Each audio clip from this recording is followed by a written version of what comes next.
পানি কিনা রান্নাই করবো না খামুই না গোসলই করবো। এত টাকার পানি কেমনি কি আমরা কিনি? একটা ডাইলও ভাগ করুন জানে এই পানি ছাড়া ডাইল সিদ্ধ করলে সিদ্ধ হয় না। এত তো পানি লাগে সংসারের মধ্যে। এই টানা হিসা করতে করতে আমরা কিছু পানি খাই কিছু না খাই, কমায় কমায় খাই। পানি কি কমায় খাওয়ানোর জিনিস?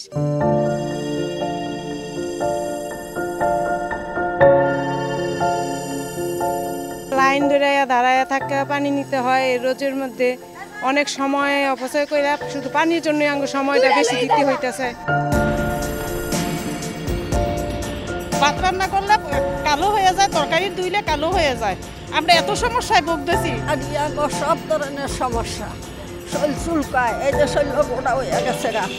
গোসল করতারি না, মাথা চুল জট লাগা জায়গা 2 দিন হই। আঙ্গর কি এই পানি খাওয়াই মারবো নাকি বালা হরি আঙ্গরে দিব? আমরা এই পানি খাই আমার মরণের দশা। পানি কিনা খাইতে হইতেছে, বিল দিতেছি, আমরা অনেক অভিযোগ করতেছি, কিন্তু আমাদের অভিযোগ কোনো কাজে লাগতেছে না।